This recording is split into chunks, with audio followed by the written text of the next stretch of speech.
Imagine a country where, for an entire generation, there were no post offices, no national banks, no central courts, no unified police force.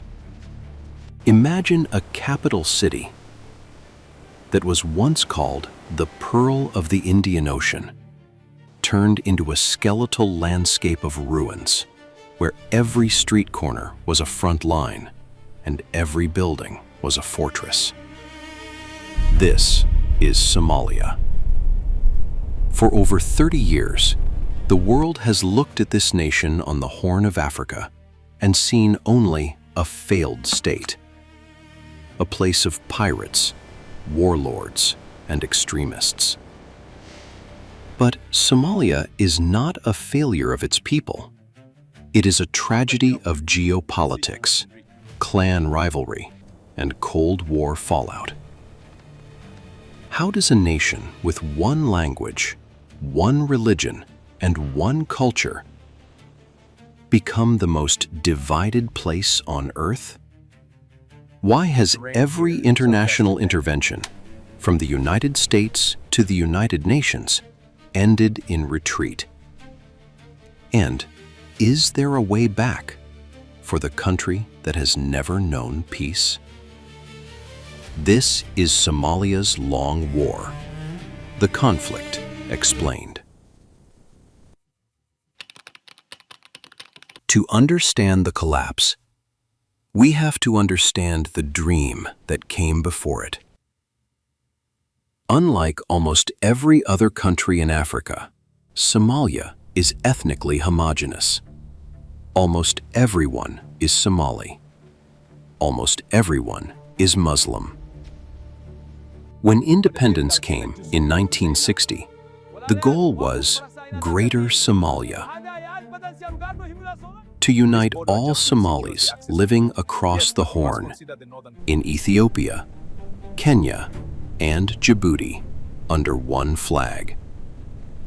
In 1969, a military officer named Siad Barre took power in a coup. He was a scientific socialist. He wanted to kill the one thing he believed held Somalia back: clanism. In Somalia, your clan is your insurance policy. It is your identity. It is your protection.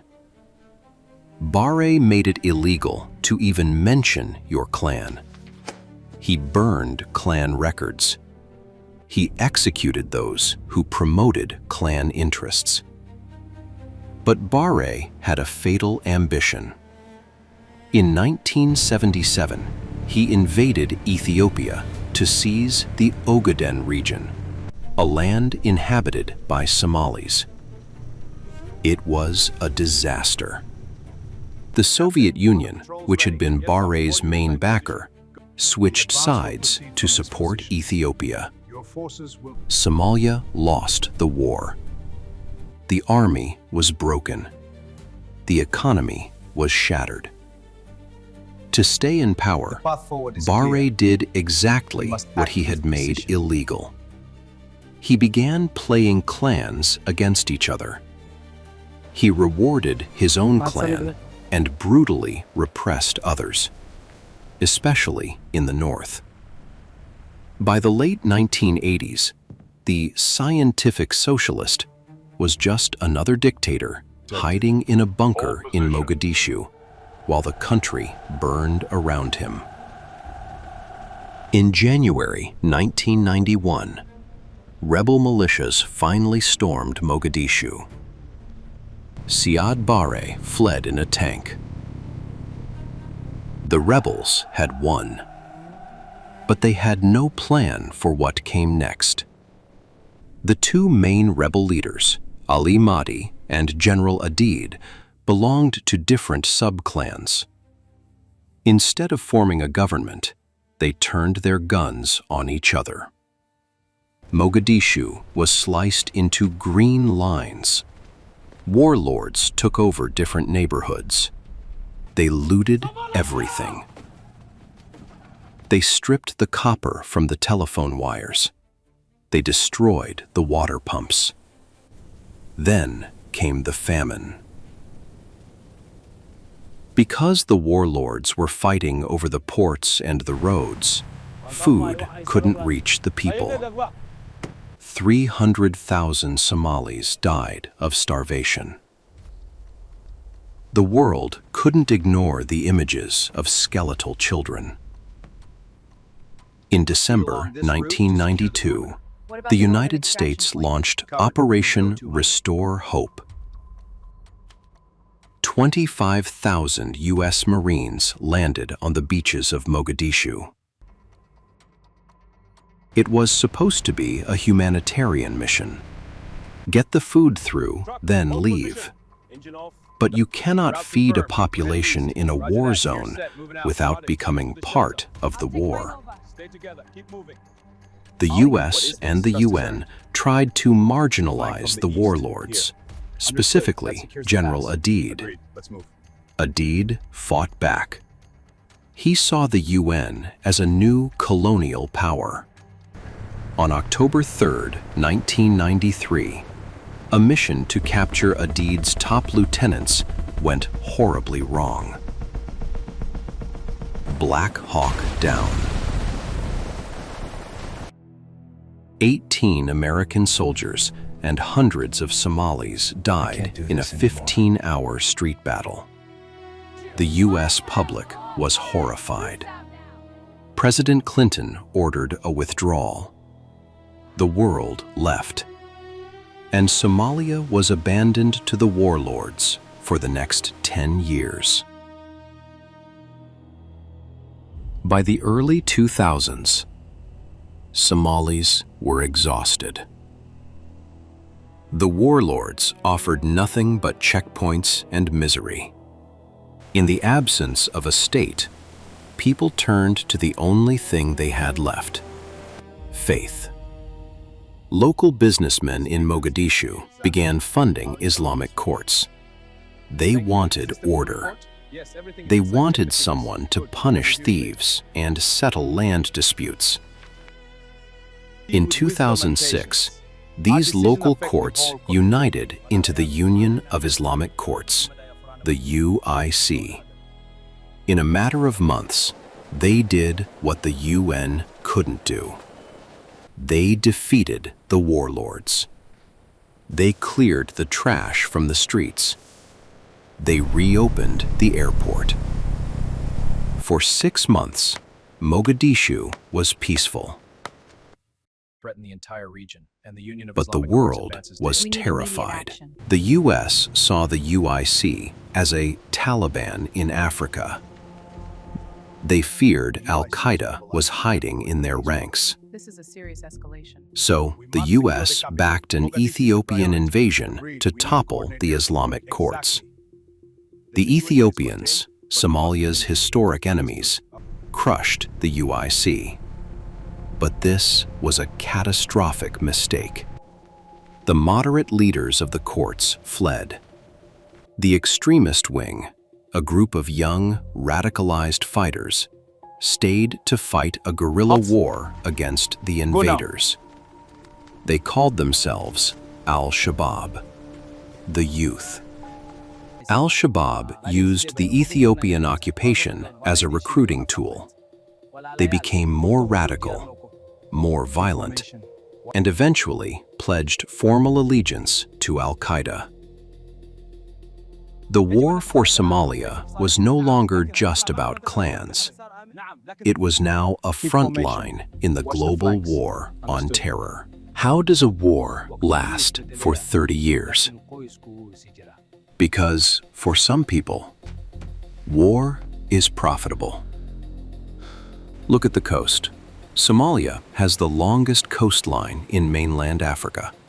After the state collapsed, foreign trawlers began stealing Somalia's fish.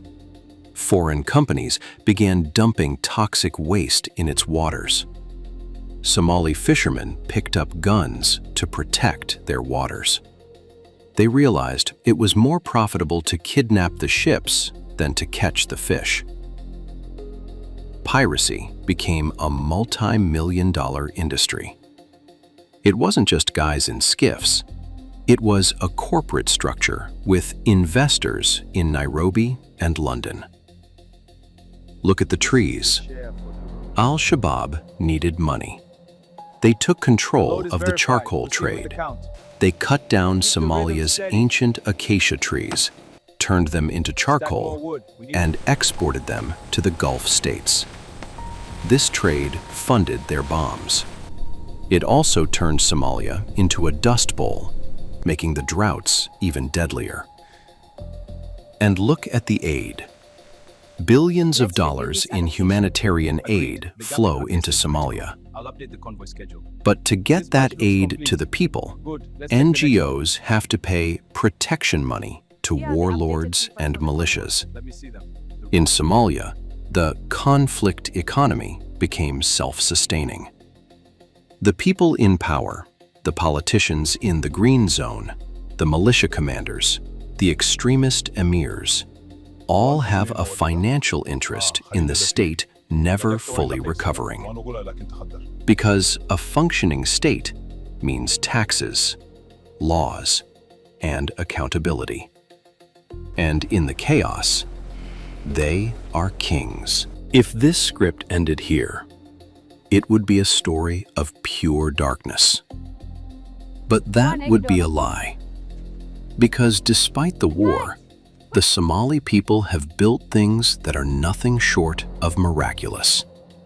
Somalia has some of the cheapest and fastest mobile internet in Africa. Why? Because there was no government to regulate it. Private companies just built it. Somalis invented a mobile money system, EVC+, that allowed people to pay for everything from bread to cars with their phones, long before it was common in the West. The Somali diaspora, millions of people in Minnesota, London, and Dubai, send back over $1.5 billion every year in remittances. That money is the real central bank of Somalia. In the north, the region of Somaliland has operated as a de facto independent state for 30 years. They have their own currency, their own elections, and their own peace. The world doesn't recognize them, but they have proven that Somalis can build stability when left to their own devices. In Mogadishu, despite the suicide bombings, new hotels are rising. Exiles are returning to open cafes and tech hubs.